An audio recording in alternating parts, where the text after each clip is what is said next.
What's up, everyone? We're back. Dr. Maxfield. Dr. Shaw. I don't know what I'm doing over here. Welcome back to our channel, Dr. Lee, where we talk about all things skincare and dermatology. And it is that time of the year again where we talk about our favorite sunscreens.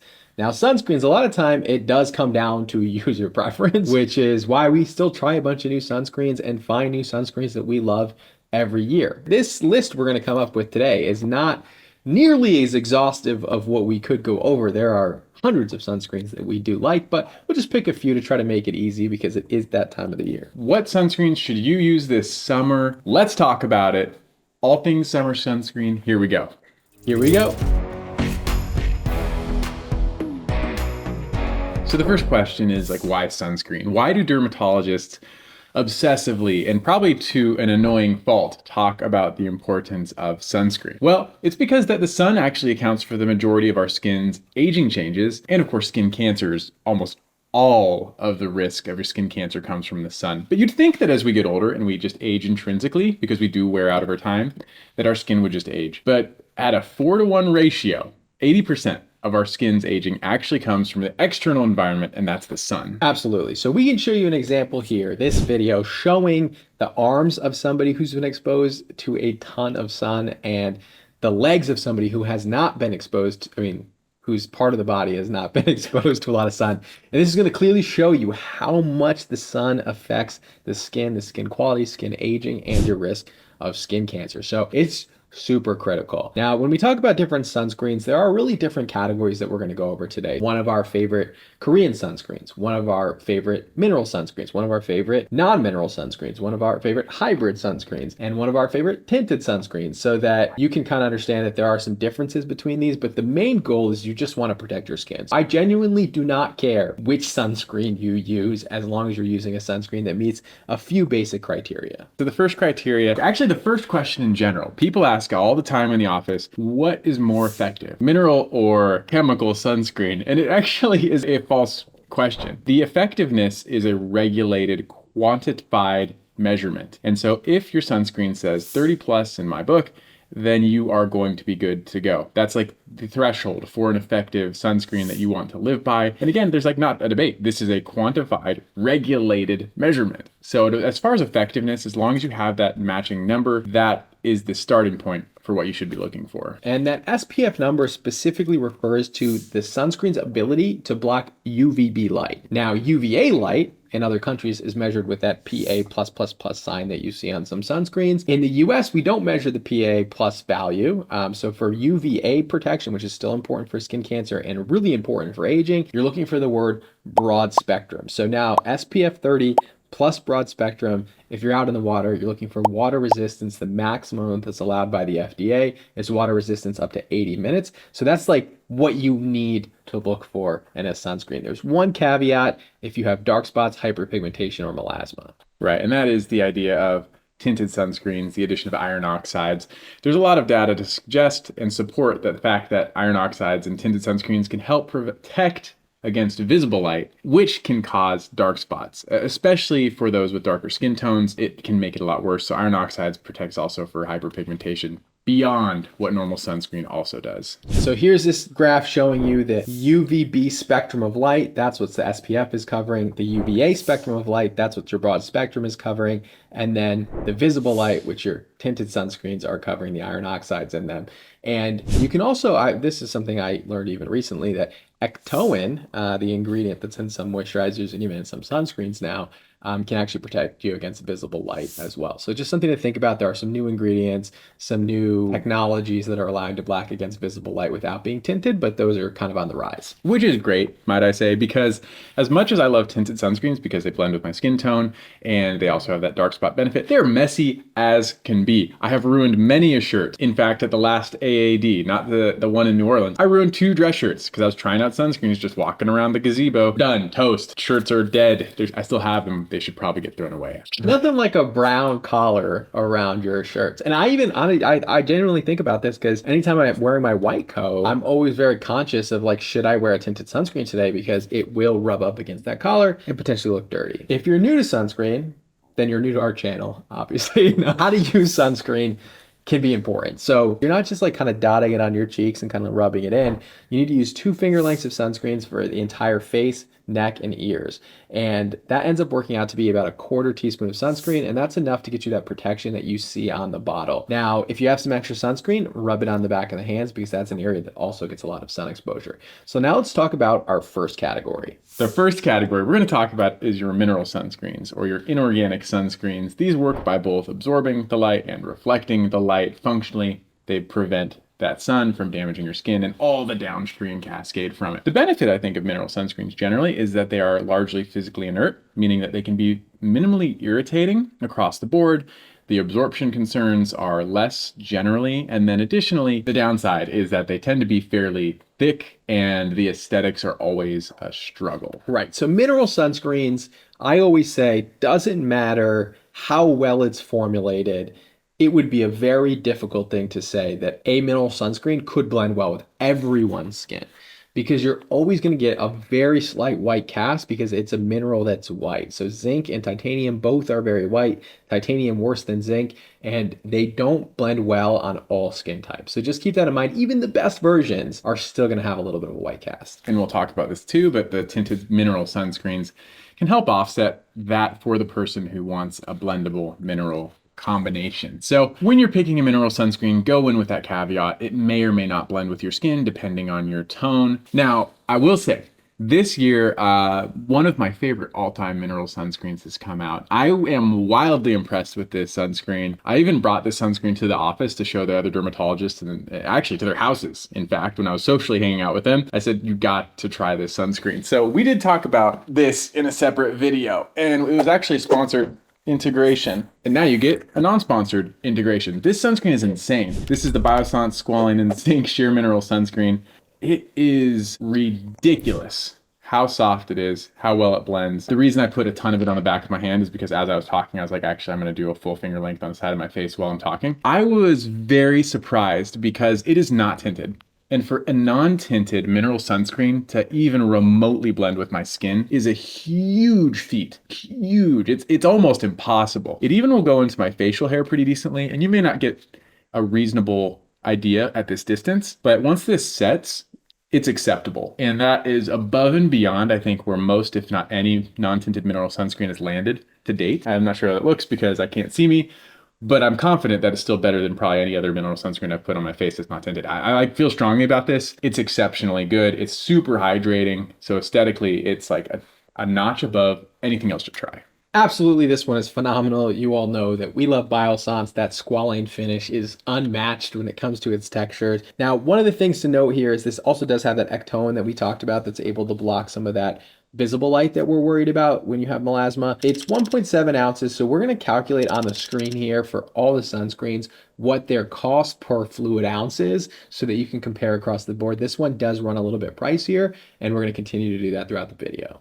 Also, I'm going to shout out Clinique Take Off the Day Cleansing Balm. This is your jumbo-sized cleansing balm and a hero product. So, I mean, today alone, I'm going to be using this probably 10 times, and it's great. So, shout out to Clinique for the balm. Now, we'll also throw a mineral tinted into this category with a little caveat, because is it really a mineral tinted sunscreen? So this has butyl octyl salicylate, which is actually a sunscreen booster. So it's actually technically a chemical filter that's boosting the zinc oxide in it to make it reach its SPF label rating, which is 35. This is the one from Eucerin. This is their sensitive mineral face sunscreen with zinc oxide protection. A really bold claim on this. They say blendable tint for all skin tones, which is risky with something that has zinc oxide in it. Now, because it has this booster, it definitely makes it more cosmetically elegant. And I was extremely impressed with this product's performance on the skin. When I first put it on my hand,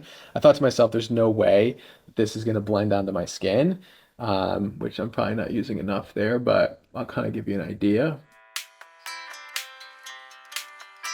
There we go. It just takes a second. It took a little while. When I first started rubbing it on my hand, I was like bold, plain cotton. And then as I continued to kind of massage it into my skin, it got more and more elegant with time. So really impressed with this. The reason why I wanted to mention this one is because it's about $8 an ounce, which is more affordable than a lot of the facial sunscreens that are out there that do have that sort of cosmetically elegant appearance. But this is not truly a fully mineral sunscreen, if we're being honest. And this is one I did use throughout the entire year. I actually used this consistently probably for about a 6 to 8 month window. And the more I used it, the more I loved it. Like at first I thought it felt a little heavy, and then once it sets, it like sits very nicely on the skin. So for me, it won me over extraordinarily over the last year. And yeah, like he's checking himself out. It does blend pretty darn well. It's pretty good, right? Yeah, I would never know you're wearing anything right now. Although again, the finger lengths was questionable. Well, my cheeks. Just the I cheeks. do have big cheeks though. It's a half finger for the cheeks. The next category we'll talk about is hybrid. So this is where you have your mineral or inorganic meeting and coexisting with your organic chemical sunscreens. Doesn't that just sound weird together, your organic chemical sunscreens? But they live together in harmony in a beautiful blendable product. You kind of get the best of both worlds, meaning that you do get some of the protection from the mineral component because that can be broad spectrum alone, and then you get the elegance of the chemical ingredients too. And this is unlike one of the sunscreens we mentioned that has a booster in it. This is where you're going to look at the active ingredients in the sunscreen, and it's going to have both mineral and chemical filters. So two of the leaders in the hybrid category have to be the Elta MD UV Clear SPF 46 that uses both a zinc oxide and an octinoxate filter, and the Dermatology Universal Tinted Moisturizer with SPF 46. We've mentioned this a million times before. This again has zinc oxide and octinoxate, and they both have the benefits of having higher concentrations of niacinamide in them. Yeah, so these sit very well, foundation dupes for a lot of people. Again, it's just like a compromise in your sunscreen, but really they do just sit well. They're functional, they're effective, they sit nicely, they're blendable, so it's just an all-around average good product. The UV Clear does also come in a non-tinted, so if you aren't looking for the tinted version, you can get the non-tinted. And the same rule applies. It blends decently for having a mineral component. It sits nicely, it feels good, and it's not clunky. So both are great options in this category. I thought of something while he was talking, and you'll hear me go on this rant from time to time, and I saw this earlier as well. Korean sunscreens. The thing that frustrates me is actually all of the waterproof Korean sunscreens that I found, and I found quite a few. Even the stick we talked about before from Shiseido, it has a mineral filter. Like it seems to be the only way to get these Korean products waterproof is by adding a mineral filter, and then you lose a lot of the elegance, or by adding American filters to them otherwise. So anyway, just a little thing that's sneaky, and I'm dreaming of the day that they are not hybrid. Now the Dermatology one is a slightly better price per ounce than the Elta MD one. We will try, actually for every product in this video, to give you a discounted link below. So we'll try to get you a discount from the brands for both of these products and for a lot of the other products in these videos. So if you want to shop the links below, we'll try to get you those discounts so that you can benefit and even get a cheaper price per ounce. Pure chemical sunscreens is the next category. Chemical sunscreens, also known as organic sunscreens. Glass half empty, glass half full. So the reason why I say that is because chemical sunscreens always get a bad rap from people. A lot of people will say, don't use chemical sunscreens. I've even heard a lot of dermatologists even say this. Now, there are two reasons why people don't like chemical sunscreens. One is that sometimes they sting when they get in the eyes. Sometimes they cause allergic reactions. So they're higher risk of causing allergic reactions than your mineral sunscreens are. And then the other thing is that people are worried about them absorbing into the body.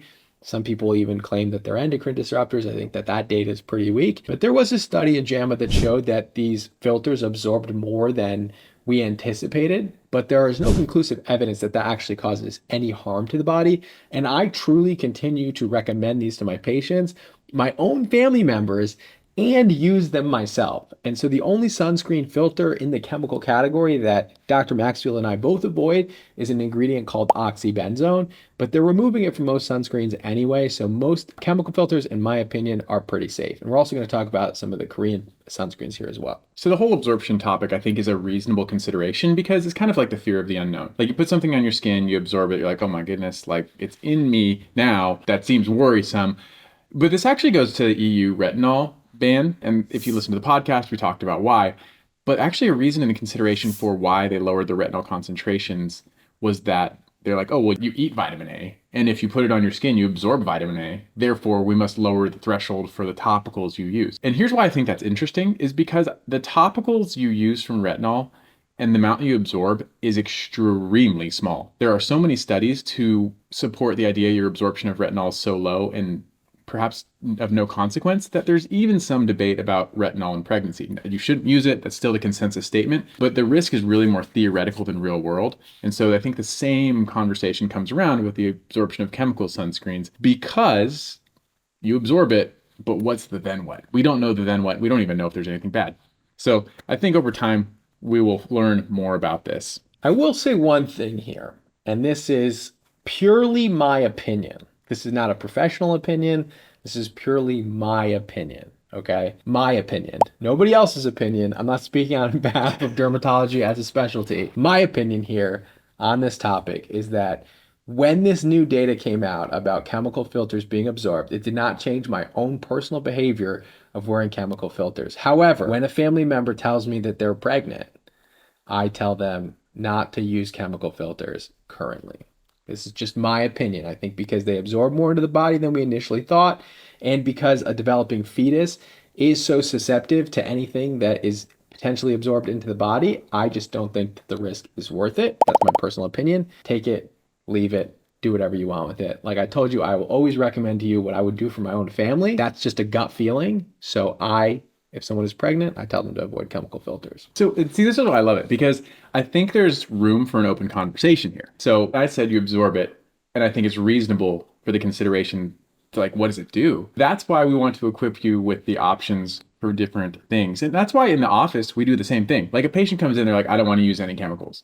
Well, immediately like XYZ is off the board. And I want to be comfortable having the conversation of, okay, what can we do next then if that's off the table? That's why I think actually dermatologists should be well versed altogether in over-the-counter ingredients, and also the idea of plant-based or natural ingredients, because you need to be equipped with that information so you can have a reasonable and open and meaningful dialogue with someone who has a hard stance on that line, which is perfectly fine and reasonable if that is actually what you believe. Now let's talk about our favorite chemical sunscreen. This is where the sunscreens get so nice, so elegant. And so here we're going to give you two options, a budget and a bougie. And the reason why is because these sunscreens behave very similarly. Because the filters are very consistent, a lot of them should be fairly invisible, should be cosmetically elegant, should feel nice when you put them on the skin, and a ton of them actually fall into that category. So budget option first for Dr. Shaw, I'll give you the bougie. Chemical sunscreens with US filters. So this one is super nice, widely available, and quite affordable. This is the Hydro Boost Hyaluronic Acid Moisturizer from Neutrogena. This is an SPF 50,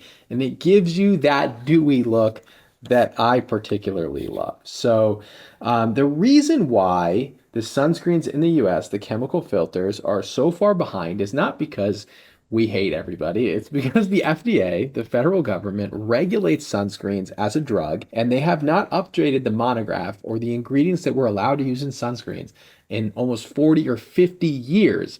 And that's the reason why there's been so many advances in Europe and in South Korea in chemical sunscreens, but not in the US. Now, I love this one because it kind of like gives me that cooling gel finish, but of course is invisible. So it's a really nice sunscreen from Neutrogena. And I know a lot of people that use this and a lot of my patients that use this. So my bougie version for the chemical sunscreen is an OG. It is your super goop unseen sunscreen. And the reason is this sunscreen starts out invisible and it stays invisible. It feels hydrating. I mean, you can see my finger and maybe a blob on it, but it is invisible. Like, it feels good when you put it on. It sits and sets nicely. We talked about the Trader Joe's version of this, which is great too, but just as the original OG that will certainly blend with all skin types, I think this deserves a continued mention because of that fact. So when I said that we have had 50 years of information on the American chemical filters, that's 50 years to accumulate data. Good data,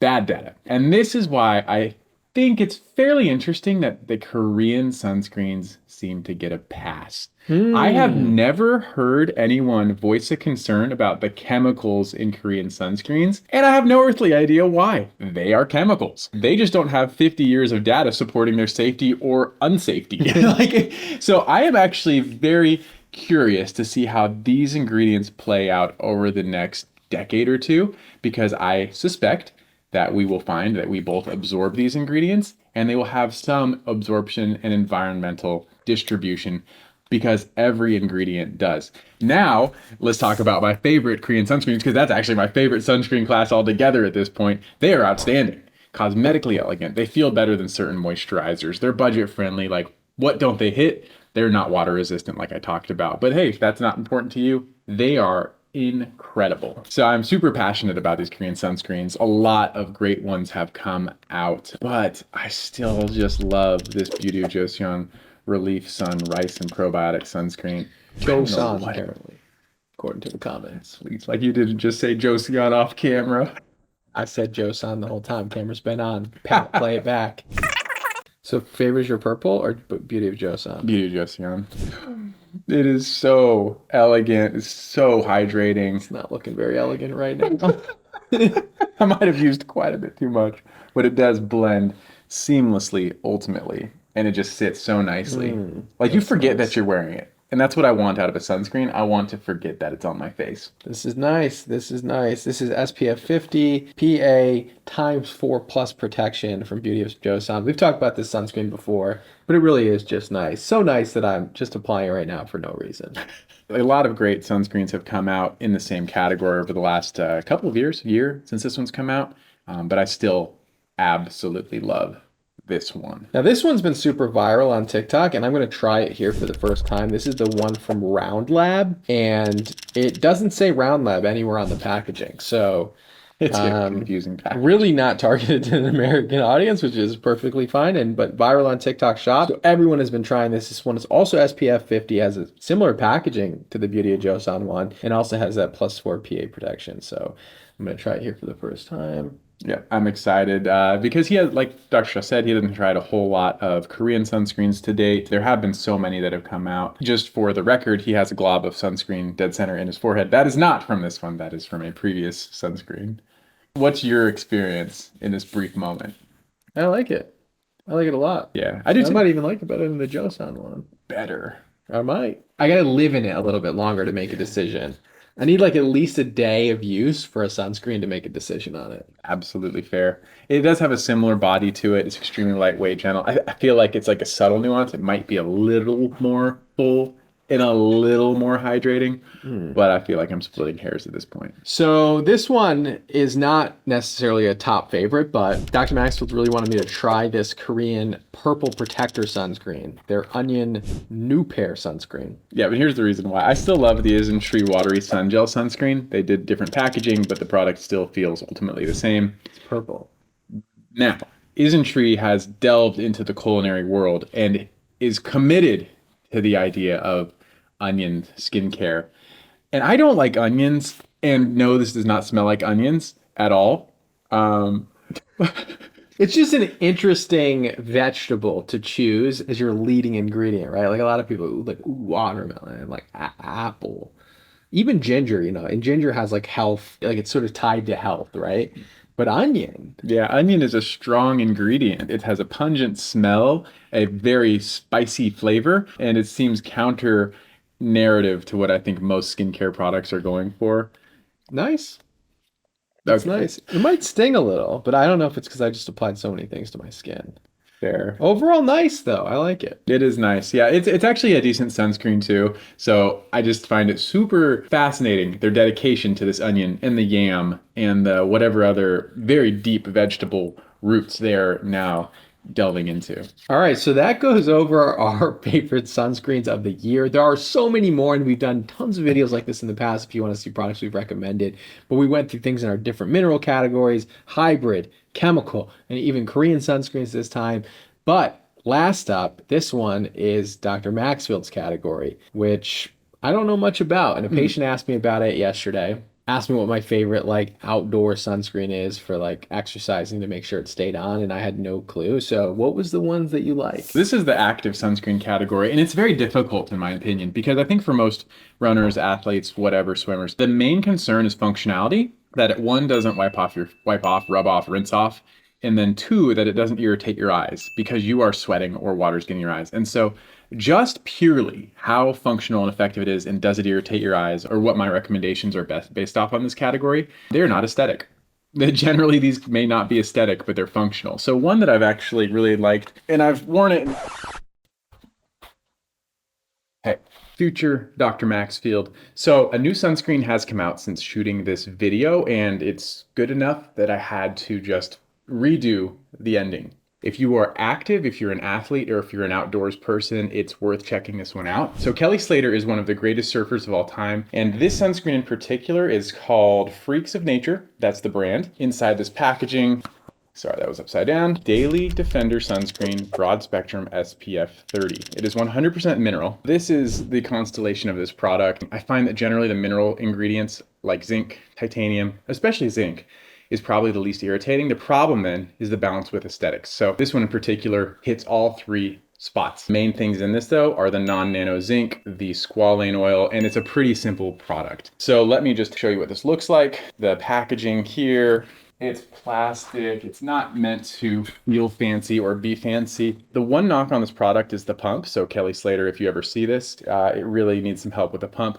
for two reasons. One is when you are actually pumping this product, it's difficult to get a full pump's worth onto your finger. So if you're trying to do the 2-finger length method, it comes out in little splurts. And then secondly, actually at this point, my pump's broken. So I haven't really been aggressive with the package and product itself, but now I have to pull up the pump, push it down, pull up the pump, push it down, and there you go. It's pretty runny. It's not super heavy. Now I'll put it on and you be the judge, but don't judge it from its initial blend. You really need to let this one sit. To put it to the test, I have now used this over a period of 2 or 3 weeks. I bought it as a pre-order, so I was an early user, and I have run 2 5Ks in it, which is just partly my normal run routine. I've gone surfing twice. I have exercised in it multiple times, and I have used it on a daily basis. If you are looking for an active sunscreen, if you're an active person, highly recommend this Freaks of Nature by Kelly Slater. Please fix the pump, improve the pump. The other thing is water resistance is only 40 minutes. So for a surfer, it's actually kind of impractical to get out at 40 minutes, reapply. So I wish it was 80 minutes. That's another thing I'd like to see improved. But overall, again, from a practical standpoint, functional standpoint, it really shines. So now let me get a little closer to the camera so you can see the blend. It's only been sitting for 2 minutes I've been talking. That's pretty good. 5 minutes later. Things you'll notice, it is not invisible. And to expect a non-tinted, non-nano zinc or mineral sunscreen to be completely invisible, it's just never going to happen. But I will say, as compared to other similarly made sunscreens, it's acceptable. It blends, and if you have a lighter skin tone, it's going to blend really well. But it will not be invisible for anyone with darker skin tones. It will not be invisible for anyone with facial hair. But again, it's acceptable. With all things considered, I think effectiveness is outstanding. Gentleness is outstanding. Top tier. Elegance in cosmetics is acceptable. So for that active person where you just need a sunscreen that's going to be very effective, very functional, very gentle, not get in the way of you performing your task at hand, I think this is a terrific option. So these are our favorite sunscreens of the year. Always an evolving list. We'll put some links below so that you can find them a little bit easier. I know that was a lot in one video. Please like, comment, and subscribe. We love you all so much. And we'll see you next year in a similar video going over sunscreen. We'll see you next year.